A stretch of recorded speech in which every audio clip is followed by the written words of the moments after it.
Okay, good evening. We'll call this Monday, January 15th, 2024, Mid-State Technical College District Board of Directors meeting to order. Roll call, Angie, please. Eddie Christie Miller, Here. Richard Herman, Here. Gordon Shallow, Charles Fargo, Here. Ari Vang, Here. Terry Whitmore, Here. Ryan Zebo, Here. Open meeting certification. This January 15th, 2024 meeting of the Mid-State Technical College District Board of Directors and all other meetings of the board and/or its committees is open to the public in compliance with state statutes. Notice of this meeting has been sent to news media and designated persons in an attempt to make the citizens of the Mid-State Technical College District aware of the place, the time, and the agenda of the meeting. Open forum information. The open forum is at the option of the board chairperson, and ground rules have been established to ensure the orderly conduct of business. This is a meeting of the district board open to the public and not a public hearing. Persons who wish to address the district board may make a statement as long as it pertains to a specific agenda item. Individuals should not expect to engage in discussion with the members of the district board. The district board chairperson may or may not respond to statements made. Anybody here to make any statements? No. All right, thank you. Action on the December 18th, 2023 board meeting minutes. I'd entertain a motion to approve. From somebody? So move. We have a motion. Is there a 2nd I'll second. Okay, we got a second and a third. All right, any discussion? Seeing none, is this a voice or is this all in favor signify by saying aye. Aye. Opposed? Aye. Action on consent agenda. We have payment of bills and payroll. We have the contracted service agreements, and we have procurement for goods and services. Is there a motion to approve the consent agenda? We reviewed those in the Finance and Infrastructure Committee meeting, and I feel comfortable making the motion to approve. All right, we have a motion. Is there a second? Second. We have a motion and a second. Any discussion? Seeing none, this is a roll call, right? Roll call, Angie? Eddie Christie Miller, Yes. Charles Fargo, Yes. Ari Vang, Yes. Terry Whitmore, Yes. Ryan Zebo, Yes. Richard Herman, Yes. Now for the chairperson's report. Thank you for joining us this evening. Gordon Shallow has asked to be excused. Today is Martin Luther King Jr. Day. Today, Americans across the country celebrate the federal holiday honoring the life, work, and achievements of Dr. Martin Luther King Jr., a great and influential American civil rights leader. He felt that everyone should have equal rights, the right to work and make an honest living, the right to vote, the right to a good education, and the right to use all public places. In 1983, President Ronald Reagan signed a bill declaring that beginning in 1986, the third Monday of every January would be celebrated as a holiday known as Martin Luther King Jr. Day. Congress's intention was that the holiday serve as a time for Americans to reflect on the principles of racial equality and nonviolent social change espoused by Dr. King. During his lifetime, Dr. King sought to forge the common ground on which people from all walks of life could join together as equals to address important community issues. Service, he realized, was the great equalizer. As he once said, everyone can be great because everyone can serve. The Winter Boards Association meeting is coming up. It's going to be held, I think, virtually via Zoom on January 26th. Is anybody intending on attending? Betty, is it intending on attending? Can I clarify, Rich, that is the Board of Directors meeting. I just received clarification from the Boards Association. Okay. It's a board meeting. Oh, And okay. then their meeting will be in March in person at Nicolay. Nicolay. Oh, okay, thank you. March 22nd and 23rd. Thank you for that clarification. So if you're interested in attending the in-person March 22nd, 23rd, please let Angie know. Board of Directors attendance. The attendance sheet is being circulated, so take a look if you can make those events, the meetings. Please note as such. We'll receive more information as those events become close.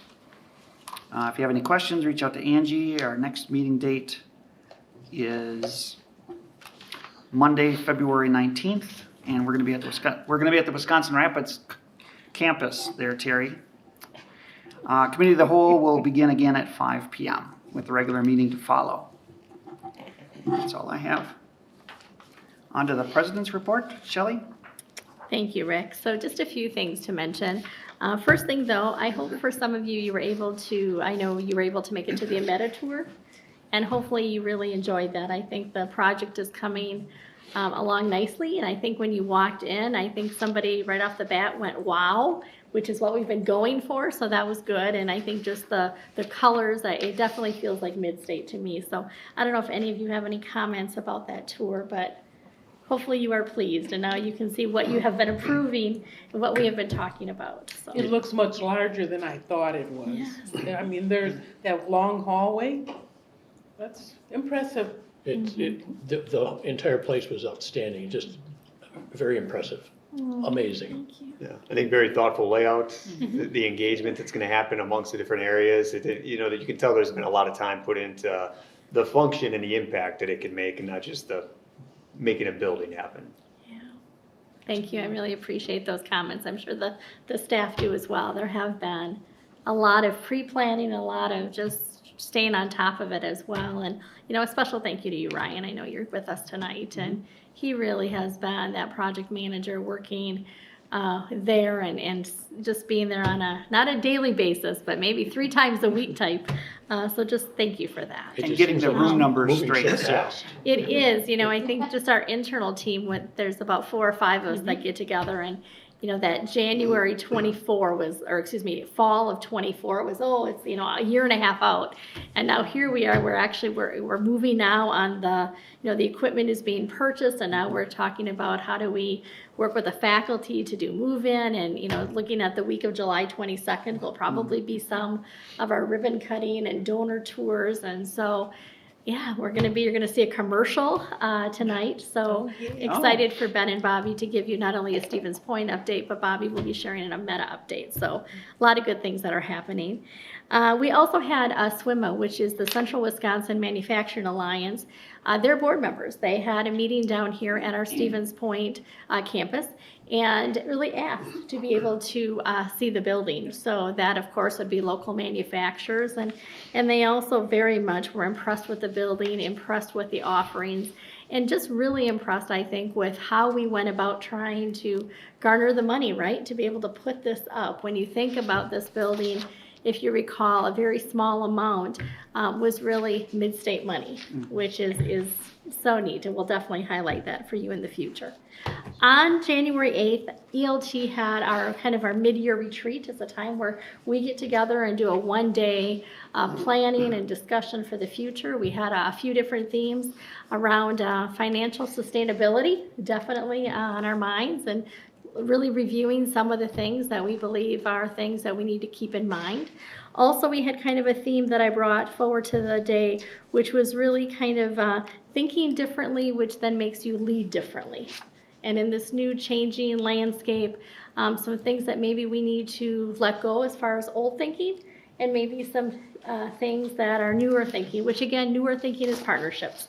We may not have the resources, again, to always go alone, and how we have to continue. So I think we really have already been embracing the new thinking, but just something to kind of remind us. We actually did our retreat right on our Wisconsin Rapids campus. So it was just a really good day. I think ELT would say that, I hope. We also submitted, this is our time of the year where our team has been working for the last 8-9 months on what grants are we going to write for to submit to our WTCS state office. Always a busy time because it's right around the holidays. We have submitted our grant proposals. A thank you to Bobby and her team for doing all of the narratives and helping each team think through what do we want to write for, trying to make sure that we're writing for what Mid-State needs for the future. So we've submitted those, and typically in March at the state board meeting is when we hear how we did with our grant. So that's kind of an annual thing that we always talk about. We talk about submission, and then in usually either March meeting or April, we tell you how we fared. How did that Shark Tank thing go? Wonderful. Yeah. Cougar, yep, it's wonderful. I mean, it's What really a is it time called? the Cougar Cage. Cougar Cage? Okay. Yeah, where we get our teams together and they think and brainstorm and are innovative, and then the executive team comes in for lunch and they pitch their ideas, and we get to, you know, ask questions or hopefully make some of their ideas even better, and it's a great event. Yeah, definitely a role model. We've had a couple colleges ask us about that, so we know it's the best practice. Last week, also just wanted to share, we had lost Dr. Colleen Kane, who was our Dean of Health in 2023, and we wanted to do something because it was really her vision, working with Deb Stencil at the time and the academic team regarding our healthcare simulation center, and we felt we needed to do something for the family, so we did invite the family back, and we did put up a picture of Colleen with really what she had done for the simulation center, and I think her family really appreciated that. So just wanted to let you know that we had done that. It just felt like the right thing to do.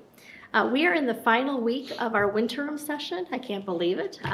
Usually those first 3 weeks of January, and I'm very happy to tell you, I know Mandy will be doing a future report for you, but we did see again an increase in winterim, both in our head count and our FTE, which again, really since we started winterim, we have seen this, which then means if winterim is ending this week, that means next Monday, it's gonna be a crazy day, everybody, because that means it's the first day of our spring semester, which, wow, they're all coming back. Faculty are coming back this week. So you'll definitely see more of a kind of a hustle and bustle. And for spring enrollment, Mandy has shared with me that we are also seeing an increase in FTE and in headcount. Wow. So Awesome. right now, overall, for us as a college, we are up a little bit in FTE and headcount. This is our last term when you think of our year. We always start with summer and then we go to fall and spring. So can we maintain being up? We're going to try really hard. But after having the huge growth that we've had, to have even a 1% growth again, wow. So we'll do what we can, but it definitely shows we continue to adjust. The other words that are definitely on our mind, which will become 2 words that will be on your mind, is strategic plan. So we are in the 4th year of our strategic plan, our 5-year. That means that next month, you are all going to be getting a survey that's going to ask you your thoughts on our mission and our vision and what you think the trends in education are and where you think we should be headed. We not only will be surveying you, but we will be surveying our community, our students, our employees, our K through 12 partners, and so forth, because then we'll get all that information together, and then by fall, we're going to really be talking about what are our next pillars of opportunity, or what's going to be in our next wheel or our next visual. We want to have all of this basically packaged up by December 31st, which will then really allow us to be able to share with the college where we're headed after this one. And then that way, July 1, 2025, we'll be embarking on our next 5-year strategic plan. And I think right now, and you've heard me say this, the results that we've been having is because we followed our strategic plan. Our strategic plan has really been our game plan, and I think it's served us well. So I'm excited to get in front of the college in February for our college-wide in-service. I do this every year, but really to show the impact of the decisions and the work that everybody's doing and how we're meeting our outcomes, which again is that outer ring, which is, as you know, the organizational health and all of those things. So you'll be hearing more about that. You'll be getting a survey. If you've attended one of our campus advisory meetings, you already have kind of seen what that survey looks like. And is anything bubbling up so far from the advisory? Nothing has been shared. We will actually do a full report out Okay. of what we heard during those 4 campus advisory meetings. I did actually have that under my community portion, that we finished them all now. Okay. And we will bring back a report. I would say, and many of you were able to attend, so thank you for that. I think the feedback overall has been very positive for Midstate. We heard, I think, a number of employers or public officials, again, really sing our praise and noticing the action that we're taking. We've walked away with some really good ideas of some other things that we need to look into or investigate or some partnership possibilities. So I think the strength of that meeting is huge. You know, we started that a few years ago where we have our program advisory meeting where we have our experts. But to really have a cross-discipline slice of your community, like when we had our Stevens Point one last week, and Betty, thank you, and Ryan, you were both able to come.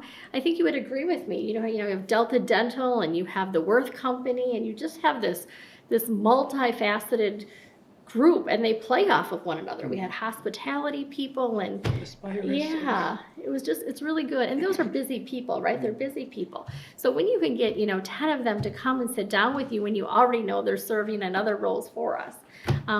We'll give you a big summary of that. And that will directly go into the strategic plan feedback. And if you think about what's the first piece of the strategic plan input, it was my one-on-ones. So my one-on-one feedback, what did I hear from our employees is kind of our first thing. And then our second thing is our campus advisory. And now we'll be going out to everyone. And then Sheila Culver will be taking all of that, bubbling those themes, and voila, we'll have something. Chuck. Did I understand correctly that the strategic plan will start January 1, 2020? July 1 of Okay. 2025. Okay, I Yep, misheard. yep. So when you think of 24 now, we want to get it all, we want to know where we're going by the end of December. So that way, when you think January is 2025, we can roll that out at our spring in-service and then really have things in play for July. Yes, I may have misspoke though too, Chuck, No. but July 1. Ears. July 1. Thank you. Also under community, I know I'm not gonna take Ben's great words here, but we really opened up this lead center. What a great space.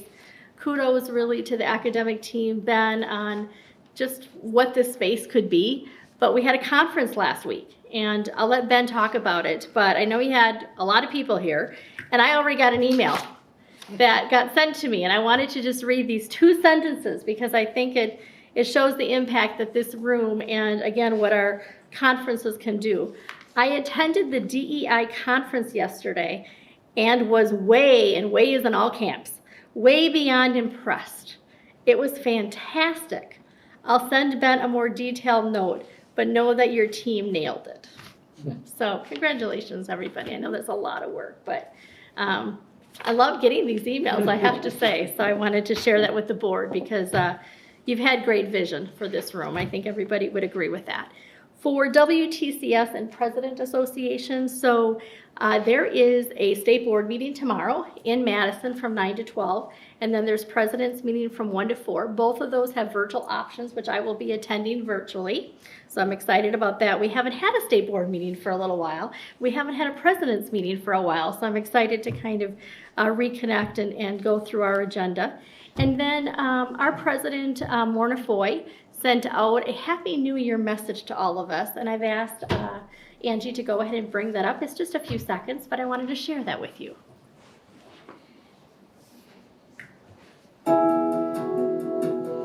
Happy New Year.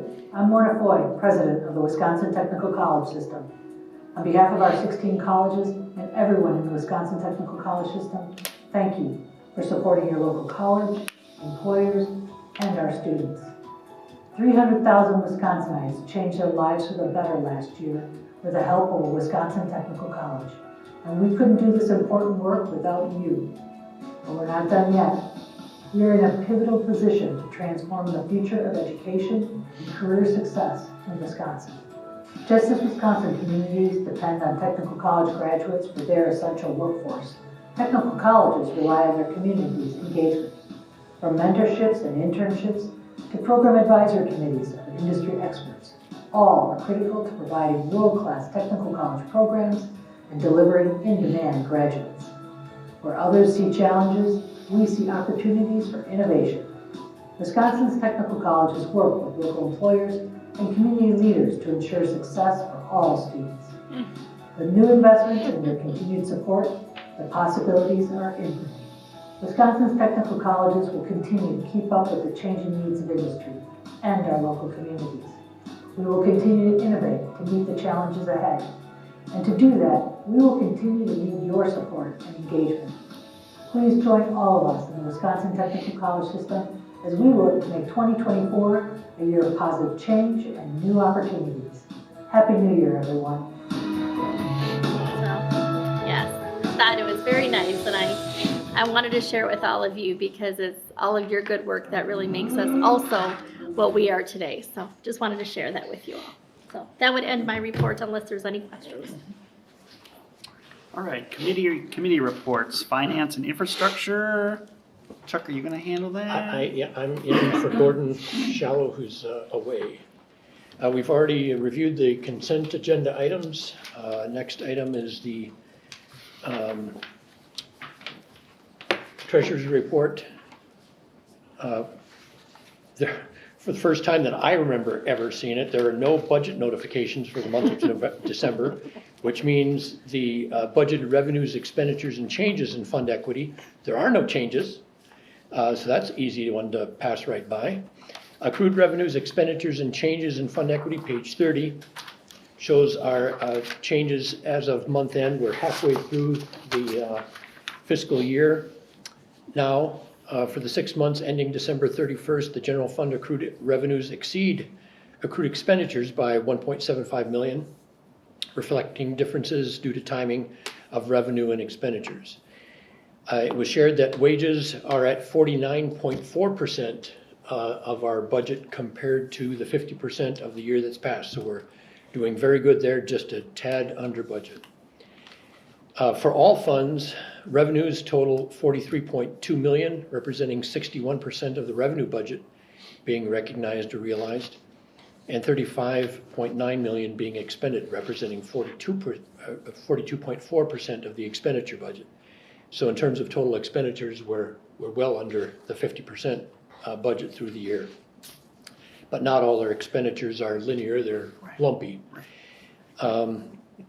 In terms of the cash and investments for month end, they total 19.8 million, which is about, I think, a $2.5 million drop because of a lot of the expenditures being made at the Ameta Center, and we saw where those investments were being made and how well they're turning out.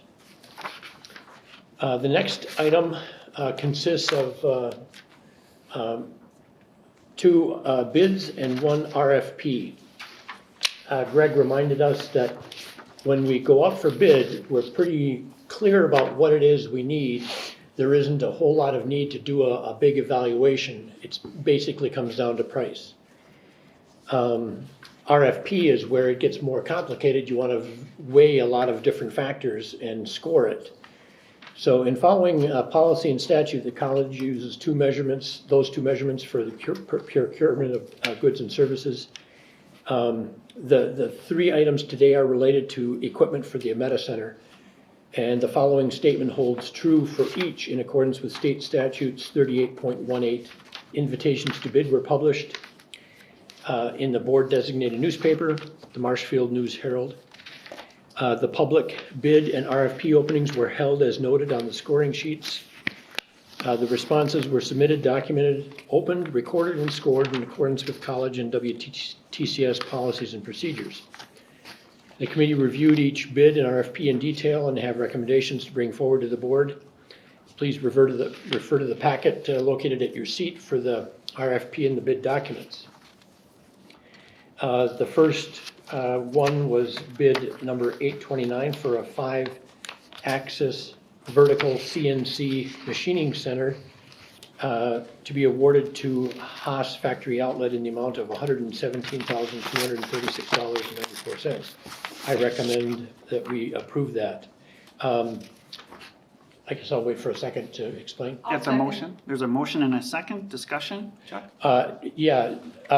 I'm not sure I'll do justice to this, but I was curious about how do you get a 5-axis? I was gonna ask that question. I get the 3, right? So 3 dimensions. X, but- Y, and Z, Yes, and the other one is like this, and the other one's like this. A and C. Around the Z axis, okay. so the thing can Z rotates turn. around Z, and then A rotates around Y. Or X, around X. Okay, all right. It, I was wondering it the makes 5. very complicated things. Okay, That's what we were told. Very complicated shapes. Yep. Yeah, I was curious about 5-dimensional Yes. thing too. So So anyway, there was a group called the Fifth Dimension. I don't know if they were machinists or not, but so I presume we have a roll call vote needed for this. yep. Roll call, please. Charles Spargo, Yes. Ari Vane, Yes. Terry Whitmore, Yes. Brian Eagle, Yes. Betty Bruschi Mallett, Yes. Richard Murden. Yes. Okay, the next item is RFP 831 for a very simple 3-axis. Precision, manual, and CNC controlled lathes awarded to Staley Precision Corporation in the amount of $359,184.90. And I would make that motion to approve. Second. We have a motion and a second. Any discussion? I forgot to mention, on the first item, it was a few $1,000s under budget. I believe this one was a few $1,000s over budget. But the third one will help correct that, so in all, we're good. But I think this one was $9,000 and some change over the budget of $350,000. Okay. But, yeah, Just for clarification. Yeah. It's bid 8:30, yeah, I'm sorry, You right. accidentally said RFP. 8:31. Okay, yep, 8:30. bid number 830, thank you. So is that, you made the motion? Yeah, I made the motion. Is there a second? Betty second. seconds it. Any further discussion? Angie, roll call? Ari Vane, Yes. Terry Whitmore, Yes. Brian Zelo, Yes. Betty Bruschi Mallett, Yes. Charles Spargo, Yes. Richard Murden. Yes. Okay, and the last one is RFP number 831 for a 3-axis vertical CNC machine. Awarded to Concept Machine Tool Wisconsin LLC in the amount of $134,570, being the highest scored respondent of the RFP, and they were also the lowest cost respondent of the RFP. The second lowest bidder was close, but it was clearly this one. The others were way up above the winning bid. And I think you had also shared that this is the company that is also providing us a 2-year, sorry? So we're asking you to award 2 3-axis CNCs within this package of, as Chuck stated, 134,570. The company Concept Machine, and actually it's the machine brand, Miltronics. They are offering us a 3rd machine on consignment free of charge. So we would have 2 12-month agreements, machine 1 not to be removed before June 1st of 2025. So we have it throughout the curricular cycle, and they could choose to leave that machine on our floor through June 1 of 2026, or provide us another new machine. And then we would have the option to, we would have to discuss that, but the option to purchase that machine at a deferred rate. Or Discounted rate. discount rate. Which is becoming more and more popular, to be honest with you, because many of these companies, they want their product, right, to be seen by students. This is just a product that we're going to be using, so it just is a real win-win for us. So to be able to kind of get that bonus machine. Did not have any bearing on this, but just it's a separate bonus, really, just an extra thing. I was curious what the motivation was for them to do that, and it's just exposure. Exposure. Get that equipment in front of our students, Yeah. give our students a chance to have a good experience with their equipment, so that when they go on into the workforce, they carry that word forward.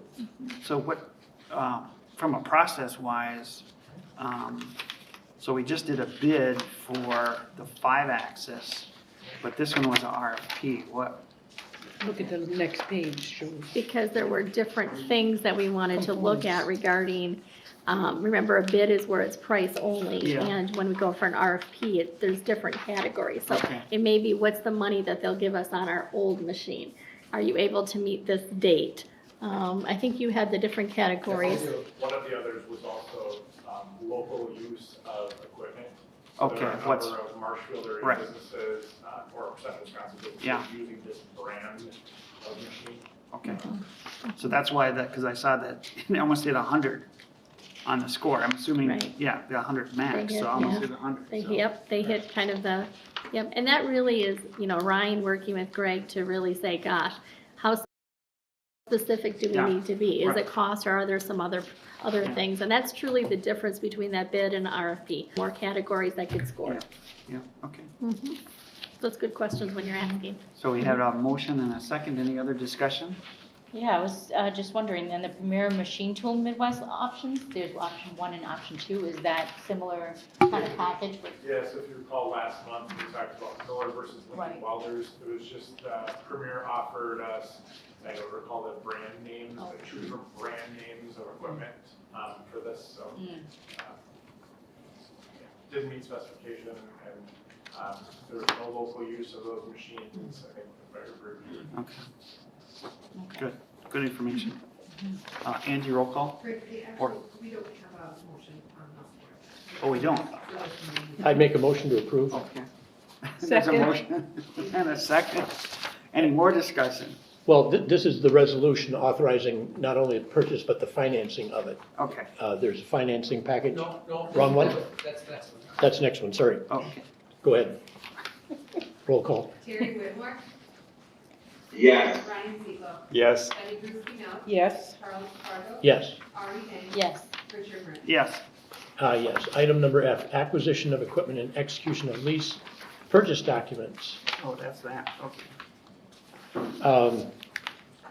This is to replace equipment, or at least part of the equipment that we started with the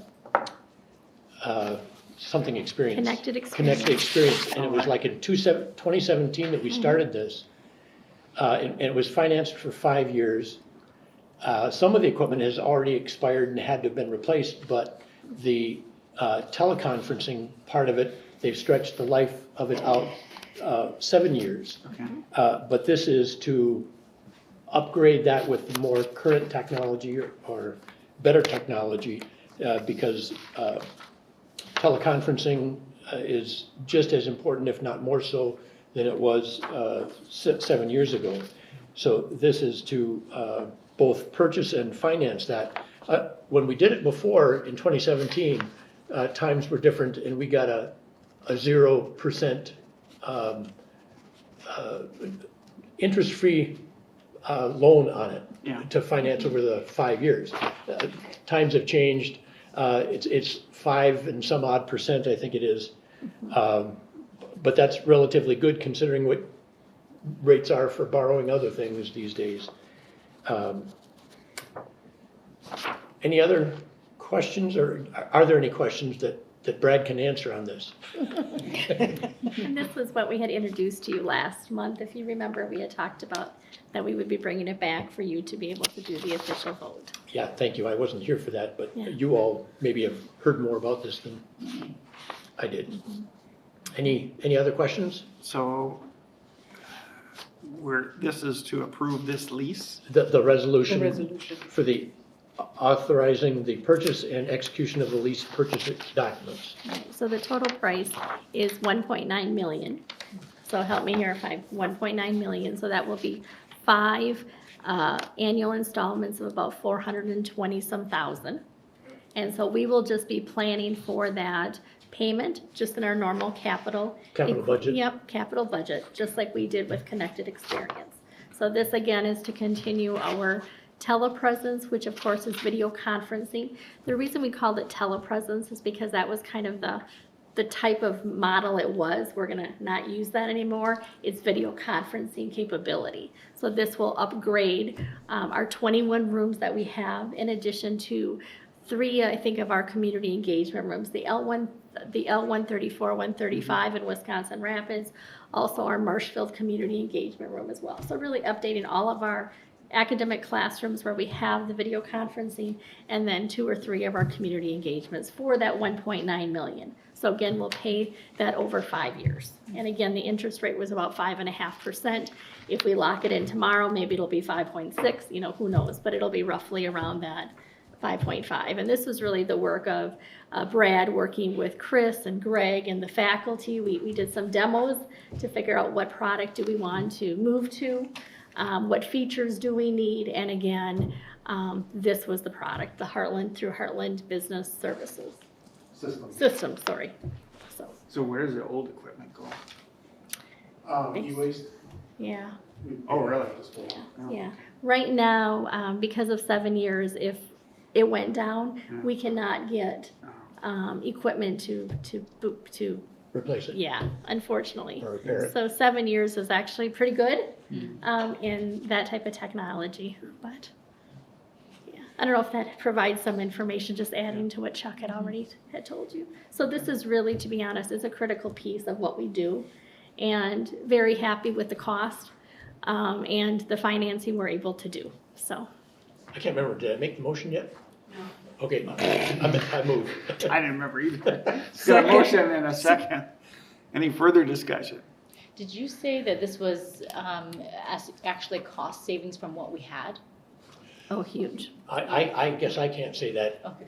but last time when we did the whole package, it was something like $5 or $6 million. But that included more than just Sure. teleconferencing. Right. But all those other parts have already been replaced. What was the savings, do we know? I do not believe, given the current state of economy, inflation, and everything, that we have a cost savings with the current telepresence from the last one. I think maybe what Chuck was referring to is the first time around, we had 0% for our lease. Okay, And now we gotta Now pay we're at interest. 5.5. okay. So it's probably costing more all around, but But doesn't you are- everything now. Right. So this is for 22 classrooms, so what's next on the cycle? Are there additional ones that we have to look at in 2025 or 2026? Is there kind of a rotating, how does that work? So going back to 2017, when we did the $6 million package, that was basically for all of our technology in the classrooms, our network, the Wi-Fi, telepresence, pretty much the whole gamut. Since that time, we replaced our networking, our Wi-Fi, our storage and compute, and now we're on to the telepresence, which we're going to be calling now video conferencing solution. So, and we started what we call device customization about 2 years ago, if you recall. It's been on our college We goals. financed that. Last year, we did the storage and compute, and now we're on the telepresence video conferencing. So with those three things that we just did, that lines us up for at least 5 or 6 years before we have to come back. Okay. So the 22 classrooms, that satisfies all campuses Yes. in the video conferencing? world. And those are the classrooms that use it or need it, right? Absolutely, So it's absolutely. not, that's 100% of Yeah. the. So there's not needed additional classrooms? Right. No, Okay. it's our entirety. Okay. And I think I may have said that wrong. Is it 21 classrooms and then the community engagements? 21, and then technically we have 23, but we're piloting 2.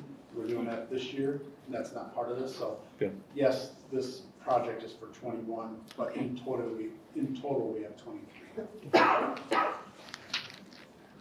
All right, so there's a motion and a second.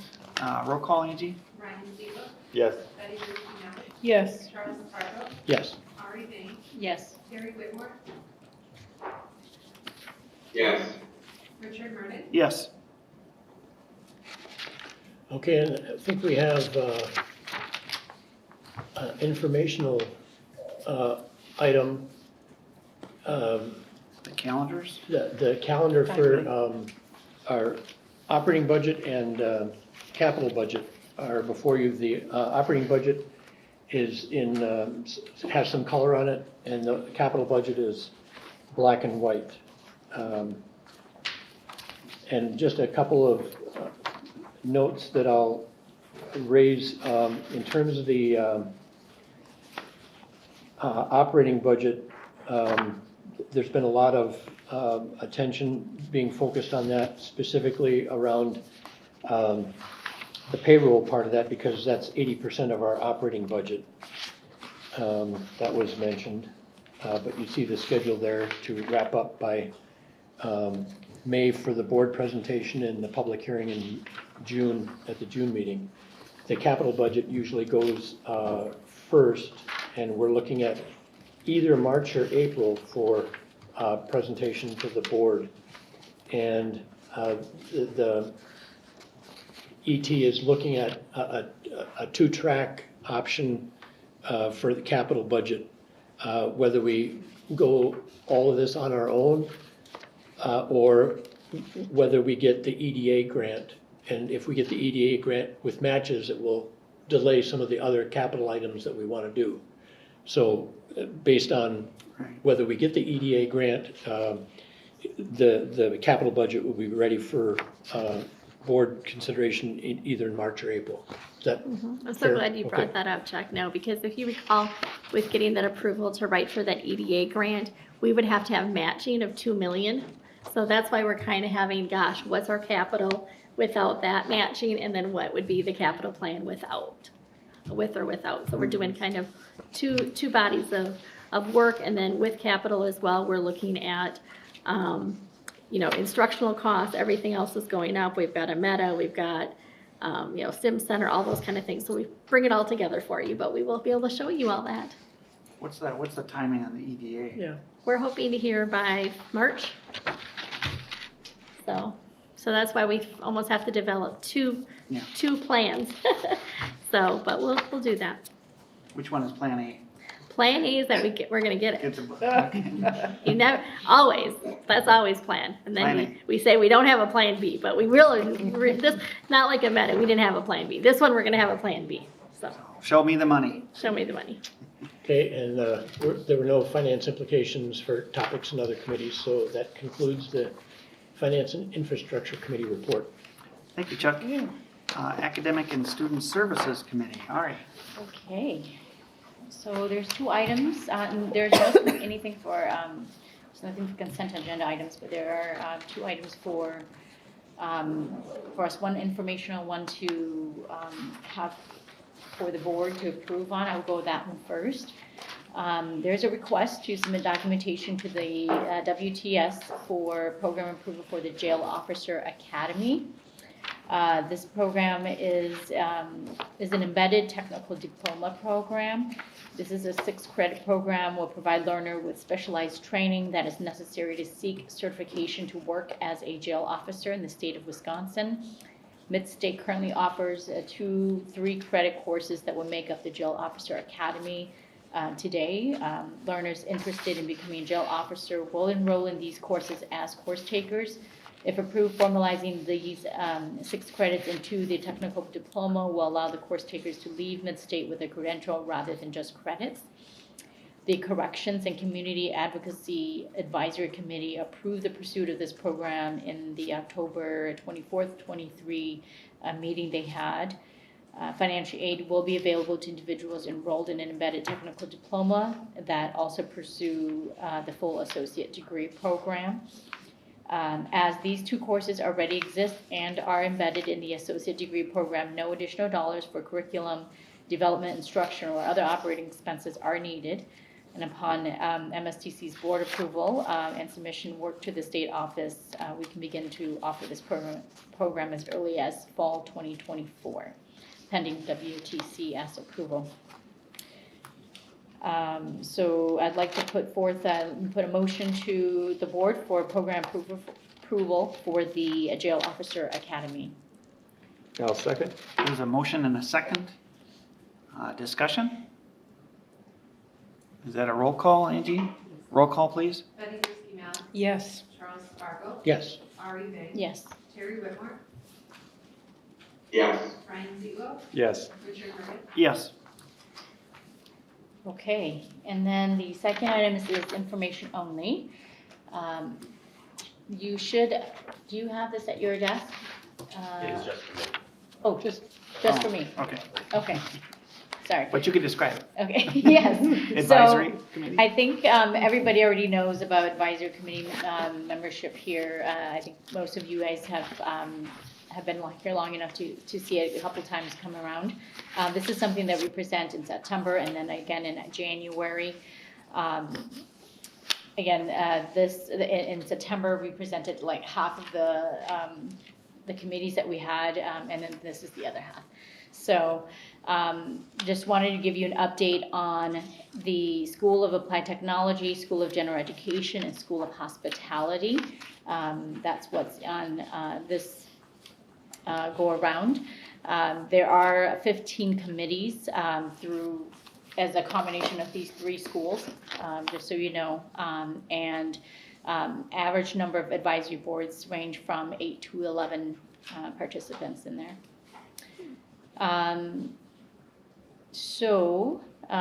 This broken down, these committee members broken down, we do have 21 advisory committee renewals and 24 new members since last year. Of the total 125 advisory members within these 3 schools, nearly 40% are alumni of Mid-State. The 15 advisory committees within these 4 schools make up 42% of the college's advisory committees. And as we move forward this year, the academic team will continue to keep our advisory committee participation and engagement priority. There will also be a review of the handbook to ensure practices are up to date. So just wanted to give the board an overview of what's going on in the advisory committee world. Thank you. Okay. And on to the Human Resources and External Relations Committee. Let's see. We did not have any consent agenda items. We had 2 informational items. The first one was Black History Month, which actually started here today with Martin Luther King Day. Email went out to everybody. This year's theme is African Americans and the Arts, and they're going to have several Black artists in a variety of arts through February, a comedian, actor, a writer, and then is that on campus or That's just throughout? us informing. Oh, informing of those things. Friday the 19th, next Friday, Equity, or this Friday, Equity Inclusion Task Force is partnering with River Seas Jazz, playing music exclusively by Black artists, including 7 to 9 members of the E&I Task Force will be presenting information and bookmarks and free soda for students. During Welcome Week, they're going to be featuring the movie Risk, which is a movie about Miles Davis. And they're looking at several other movies coming up. Color Purple apparently is moving out of the local theater, but there's some other ones coming up. One Love, the Bob Marley story, American Fiction, and the American Society of Magical Negroes. I did not hear about that one. And they're looking to give away some tickets to those movies. So a lot coming up over the next month. Also had information on, let's see, the shuttle. So taking a look at the statistics for 2023, in the fall, for the fall semester, there were 60 unduplicated riders on the shuttle. Total riders, and these are unduplicated, total riders for 2023 is 133. And it varies from frequent riders, intermittent riders, riders on field trips, emergency, testing. 7 students have used the shuttle for more than 1 semester. And key to this is that the totals are exceeding the grant outcomes. And we're halfway through that 3-year period. There was 2 riders served during the interim, and 12 students are already requesting rides for the spring. They are looking for more drivers, so if you know anybody that can drive and wants to drive a shuttle, and there is going to be a additional van this coming spring. And that'll serve as an emergency backup, so a little bit extra in case, what can happen, something breaks down. And they're also including a number of different stops, including the Sim Center, Dental Clinic, the USP, UW Stevens Point dorms, the Ameta Center, clinical sites, and Fridays is by request only. So a lot of good information on the shuttles serving our students. And that's it for our committee. For the committee of the whole, earlier tonight we heard about the HERF funding, which is the Higher Education Emergency Relief Funds related to the COVID pandemic. The total from the CARES Act, the CARISA Act, the ARA Act, over $4 trillion over the entire country in many different sectors. Midstate received $4.5 million for our students, and a lot of that went into individual monetary checks for students to meet their needs due to the pandemic, anywhere from $250 to $1,500 with an average of $1,275. Thought I had it here. 3,523 students were served from that pot of funding. Also, the institution itself received $7.1 million from a variety of the different acts, as well as state and even money from the Midstate Foundation. The biggest factor there, the biggest cost there was distance learning, which amounted to approximately $1.6 million. It included laptops for distance learning, Wi-Fi hotspots, etc. Safety and operations, all the cleaning materials, extra cleaning personnel, masks, hand sanitizer, facilitating social distancing, all of that totaled approximately $1.1 million. And instructional equipment, almost $1 million. So all of that very needed and very well utilized by the college. And now we have discussion and action. Stevens Point campus, Ben and Bobby.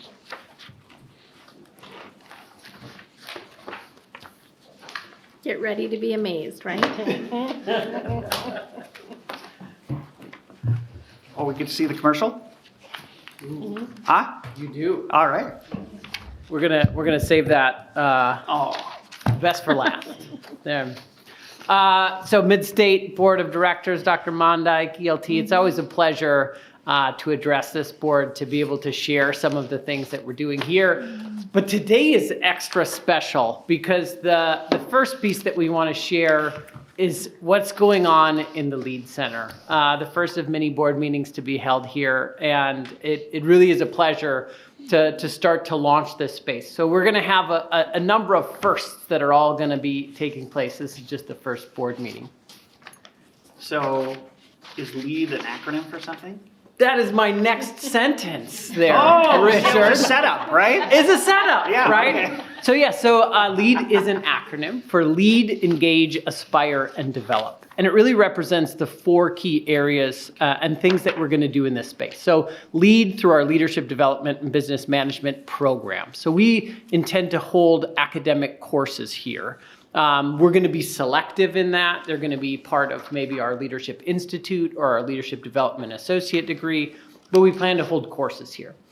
Engage through our events and experiences. So I'll talk about some of the upcoming events we're going to have. So for instance, February 20th, we're going to host the Portage County Business Council Business After Hours. Will be hosted here, so we'll have social events where we can engage our business community to bring them on campus. We didn't quite have a space specifically for events, and so that's what we're going to do here. With beer? What's that? With beer? Yes. And we have drinks that are set aside. We piloted them at the conference. So one of them is going to be a You Betcha Old Fashioned. We made for the conference. We made a mocktail version of it, but then you can add brandy or bourbon to it. Which has to be approved by the president, I want you to know. We can't customarily serve, alcohol unless it's part of our culinary events or. Approved by the again, president approved. every single Right. time. Just wanting to make sure that's out there. This one, it's customary at this particular Yes, type of event, yes. and so we're also going to align it with our hospitality program, and so Nice. every time we can promote that as well. The A is for Aspire, and this is for our aspiring leaders. And so we plan to have different K-12 events that are going to be taking place here. So for instance, we are hosting on February 16th, part of our Fundamentals of Business Administration, a dual credit discovery day. So we're going to be bringing in all of our dual credit students. We'll have somewhere between 100 to 150 here that are all participating in some dual credit related to business management, marketing, or accounting, and recognize them and host some activities on that day. And then the D is for develop. And so this is for professional development. We plan to host continuing education and contract training classes here in addition to conferences. So I'll tell you more about the very first conference that we held here because that was last Thursday and Friday with our DEI Applied. Other early events that we had, one, January 10th. This isn't just another CER, community engagement room. Sometimes we need a bigger space, and that's really what we're doing here. So our capacity is 150 individuals. We'll show you what it looks like when it's all chairs. I'll show you what this looks like with all those chairs very full. So the city actually held a meeting here because they needed a larger capacity space. And what they were talking about at that meeting, just so you're aware of some community projects, is what's happening with the Shopco building. And so they held a listening session there with their consultants as well. You can see we've got discovery days for middle schoolers. You can see there are going to be some events that are for our business and leadership students. So how are they going to engage with the business community? So March 5th, we're going to have a pitch event. And so this will be kind of a first ideas, first pitch, where we're going to invite the business community, and then we'll have our business management students and students in our entrepreneur technical diploma participate. So that's when they learn to throw a curve? Exactly. Okay. Fast pitch, first pitch. We're calling it first pitch, but yes, no, they get 1 slide and 1 minute to share one idea. Wow.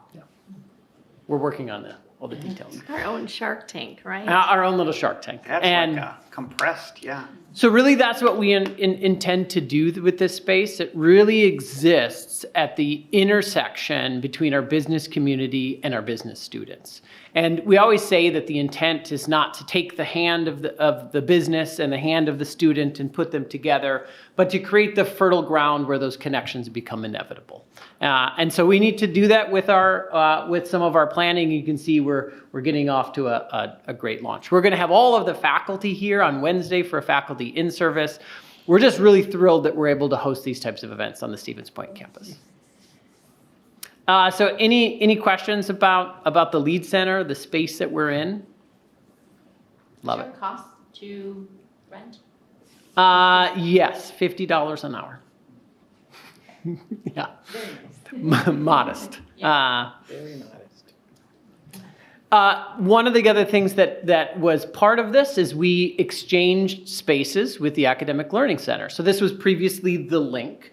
And then based on student need, we didn't kick them out. We went to a different space to provide salience for students. So you all saw this as you walked by the main entrance. Or if you didn't notice, it's because it looked like it's always been there and it was part of the building. So we're real happy with the way that it turned out. But more importantly, in the first 100 days, we saw an increase of student usage by about 30%. So it worked. And so we're excited about that change. And do you know why? Because it's Can't less miss it. noisy or what? Can't miss it. I think it's part of it is even for those shorter term needs that maybe they have. It's when you walk by the front door, you're like, oh, I need to do that. And then they stop in and access more of those services. I didn't really believe our Academic Learning Center staff when they told me that we're too far away. They're like, students don't want to come all the way over here. And as beautiful as the space was and as well lit, they were right. So we like to listen to Amber Stancher. So we're excited about that move. Other highlights, that's kind of on like our program and academic side.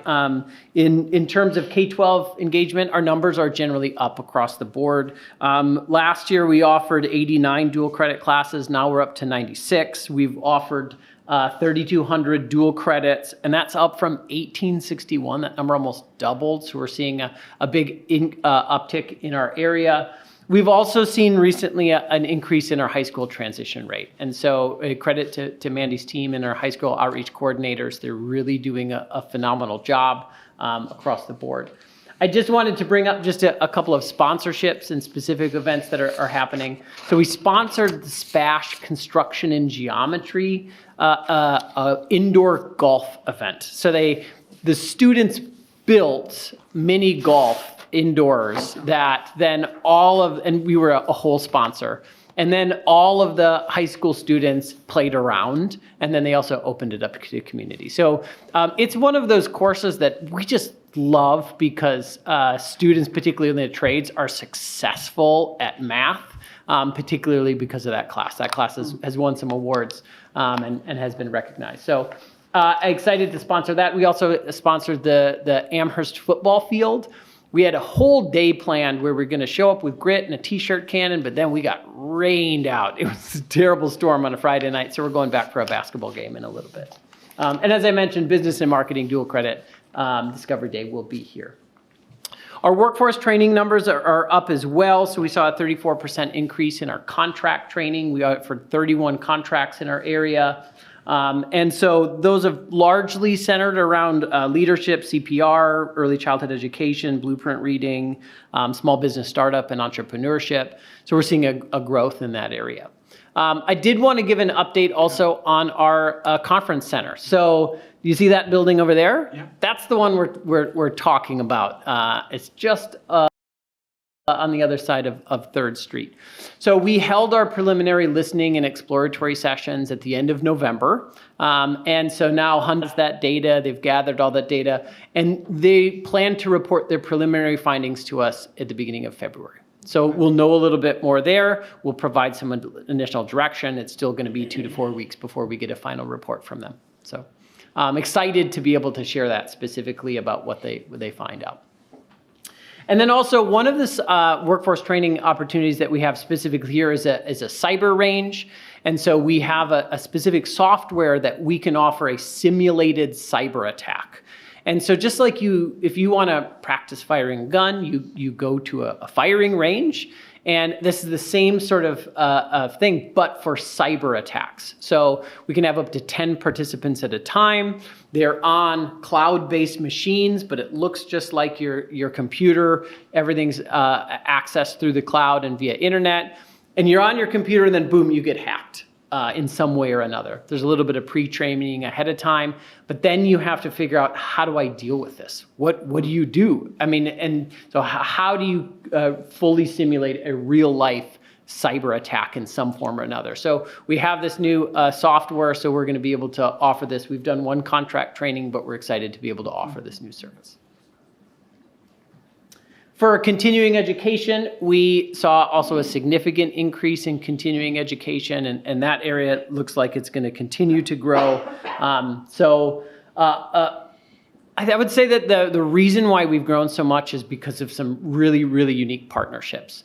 We'll talk more about the DEI Applied Conference, but we also partnered with the ODC to provide adaptive career awareness. I introduced this to this group last year, and I'll show you some pictures this time. So we'll share some of that, and this is where we have some adaptive career awareness specifically for adults with intellectual disabilities. And so we'll share that. We also continue to do our Tech Savvy Seniors to make sure that we're reaching that audience and serving that audience as well. We held a number of cooking classes at the Village Hive, which is in Amherst. Those went really well. And now we've started to offer classes at the Food and Farm Exploration Center. And I have some photos from both of those spaces. Turns out people want to take cooking classes, and they want to take them all over the place. And we have one culinary kitchen, and those classes go great. But where do we offer it here? Well, we got a partner. And so we were one of the very first partnership activities at the Food and Farm Exploration Center. We probably saw us on their billboard, and so those classes have gone really well. We held a vision conference here, and then our Nonprofit Leadership Institute is continuing to go strong. We have another session that's actually starting at the beginning of February. So if you know any folks in nonprofits or in your staff that are interested, we have a great opportunity there. What's the Vision Conference? So it's it was a, what's the full acronym? Yeah, it's for the blind. Yeah. Oh, I okay. don't remember the name of it. It was amazing because their conference guide was in Braille. I have one in my office if you want to see it. But it was a great example where it wasn't our conference, but we were able to facilitate that conference and to be a partner in it. And I think it was, for us, what does it look like to be a good conference host and to be able to provide those resources, but still be able to offer it as a class. And I think what we can really offer is when associations, like the Association for the Blind and Hard of Hearing, I think it was, when they come to us and say, can we rent a room? Ben is just such a great kind of advocate for what they need to do. And in some cases, like in this conference, we were able to actually put some registration and some transcriptability through that. So instead of just a room rental, it becomes a full out conference where there's a transcript associated with it. So we hope to do more of that. Thanks, Bobby. And of course, there's some pictures. So as I mentioned, we held, and this was a conference where maybe we didn't partner with, but where we took the lead on. And this was really a mid-state and workforce conference. DEI applied, or Diversity, Equity, and Inclusion applied, that happened on Thursday and Friday. You can kind of see how this room transformed. We had the lectern up on this space, and we had a packed house. So we had capacity for 150, and we had 146. So how did your marketing of the conference go out? How did you do that? So we sent out postcards. We had social media marketing that was out there, but really this was through professional associations. Okay. We had a lot of folks that were working in human resources and organizational development. We had a lot of DEI practitioners, and we had a lot of educators that kind of attended. Attendance of those 150, about half were from in our district, about half were from outside of our district, and it really was a statewide conference that we were able to put on in our first year. So in addition to the letter that Shelley got, we got some really great feedback about the experience. So we were able to kind of transform the space out there to be the lounge area. As I mentioned, we had 150 seats that were in here. This is our student speaker, Sia, who is a member of the Diversity and Equity Inclusion Union. And what's the full club's name? Is that right? Yeah. And as a member of that club, was able to give the student address. So Sia did a really fantastic job. It was her first time giving a speech, and she was so nervous, but she crushed it. So that was really fantastic. Just some additional photos. This was from our Adaptive Career Awareness series, and so all of these individuals participated in that. As a result, got a scholarship to a continuing education class, and this was a ribbon wreath making, and you can see the joy that was in the room that day, and so that was a lot of fun. One note just about that isn't necessarily a Stevens Point campus update. We have folks from ODCs coming from Stevens Point, but also Wisconsin Rapids and Marshfield. So we decided to have some of these in Wisconsin Rapids. So I wanted to include a photo from that as well. There was a fire truck, and we were all very excited. Some of our cooking classes you can see on the left. That's at the Food and Farm Exploration Center, and then at the Village Hive on the right. And so great to be able to host and partner in those spaces. I'm going to turn it over to Bobby. All right. And to further serve our community, only 8 minutes away is our Advanced Manufacturing, Engineering, and Technology and Apprenticeship Center. So we've talked a lot about it. Many of you have had the opportunity to come in and take a look at it, but just wanted to share just a couple pieces here. Oh. So as those of you that went through it, this is the floor plan. This slide just shows you, if you can kind of take a look at the yellow, those are the 3 spaces that we have yet to sponsor. So we have a classroom by the first arrow. The second one is a co-sponsorship in a classroom, and the third one is a corridor. So all in all, we've got 124 sponsors as of today. 25 of them have naming either on the building as the Wayne Bushman does, and then or within the building. So that's what the current floor plan looks like.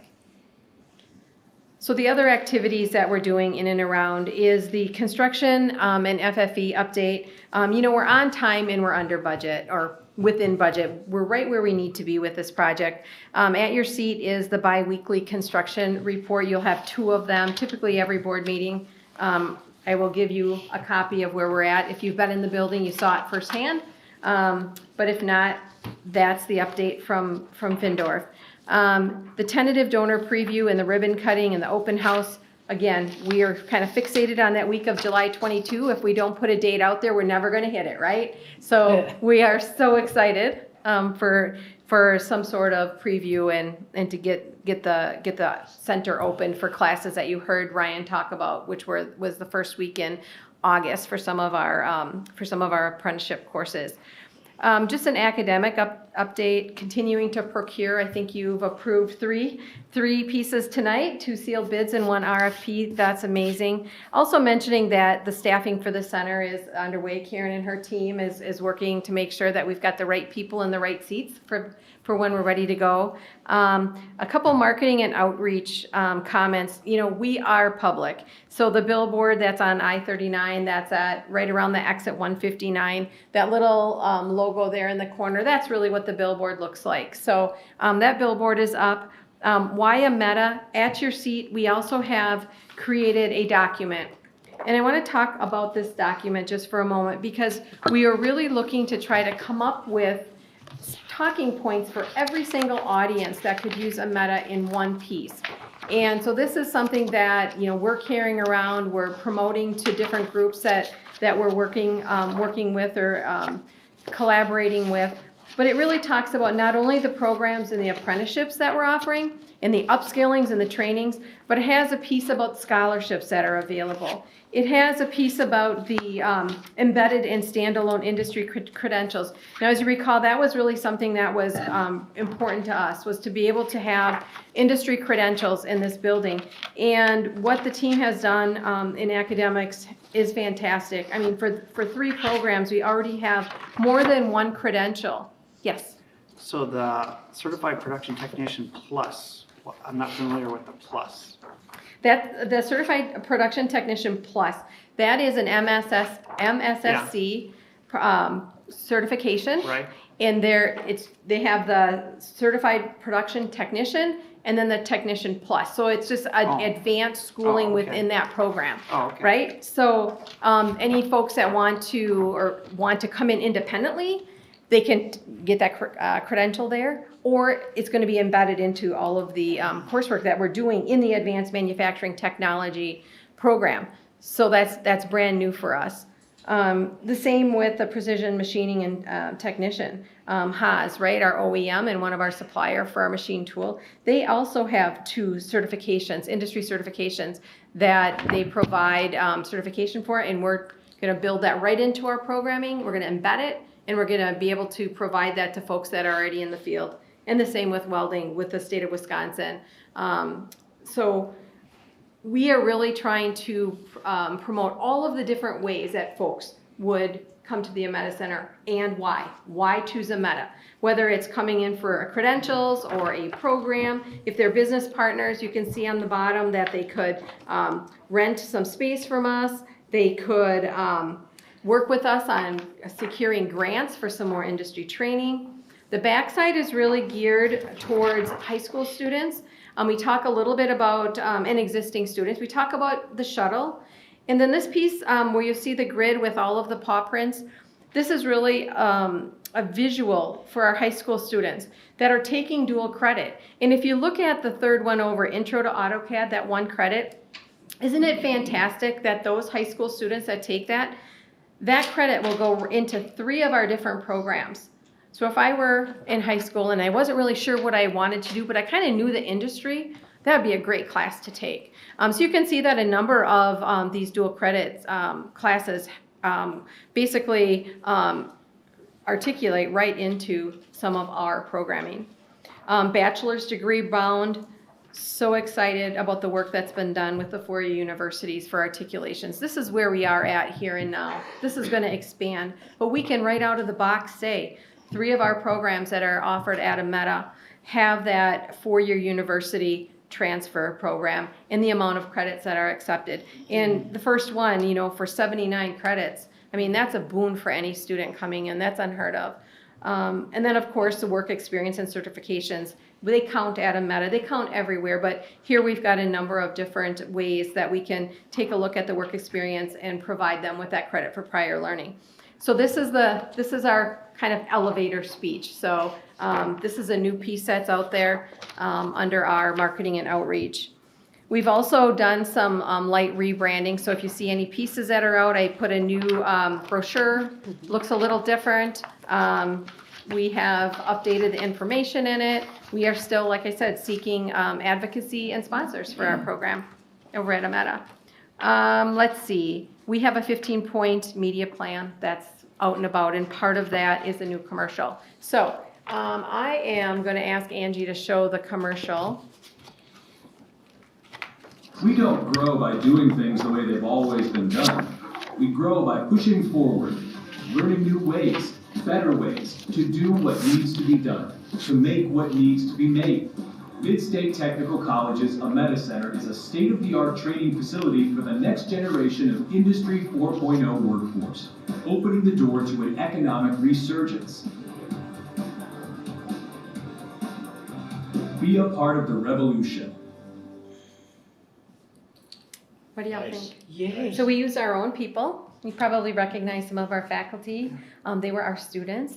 We had one industry partner that had some equipment that they allowed us to use. So you'll see, I think there was one clip in there with our friends over at Point Precision. So really excited. You'll see that both on streaming TV and linear TV here within the next week or week and a half. So also that'll be going out on social channels, etc. So like I said, 15 different ways that we're going out this month. So hopefully you'll be hearing us in some area. You may have noticed also that some of our other educational partners around us have been launching some manufacturing type media as well. I would expect that just because I think they really truly know what this impact of Ameta will be. So we're just excited to come out now with our stuff as well. So For sure.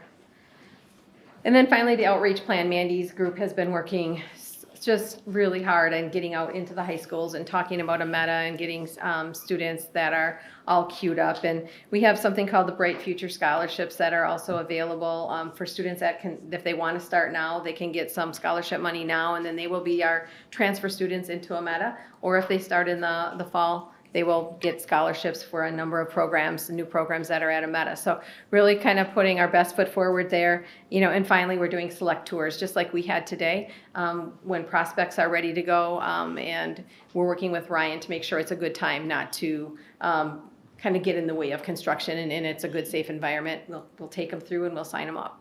So back to you, Ben. Thanks, Bobby. Yeah, yes, we could be on a podcast. And then, of course, we didn't want to end the updates without a little gift for all of you. So you can see there are some a Lead Center pen and a Lead Center book and a Lead Center Post-its. And then the final note is with a heavy heart that I share with this organization that on Friday, we lost a former member of our staff. Matt Fox was a facilities maintenance technician with us for 3 years and passed away after a 10-month bout with cancer. He took a leave in March of 2023. And gosh, we would have held his seat forever. He was a good one. He was a good man. He was a fantastic member of the Mid-State staff. His wife works at YMCA. He also worked at YMCA part-time as a maintenance technician, and he will be missed. Our internal team is here to be able to support staff. Visitation is Wednesday at 5, and then funeral services are Thursday at 11. So I just wanted to share that news. You may have seen around here, he was the one that would set up tables with a measuring tape. And gosh, he made this place look good. So, Yeah, Thank he you will very be much. missed. thank you. Thank you. With that, I entertain a motion to adjourn. So moved. There's a motion Second. and a second. All in favor, signify by saying aye. Aye. Opposed? Aye. Bye, Karen.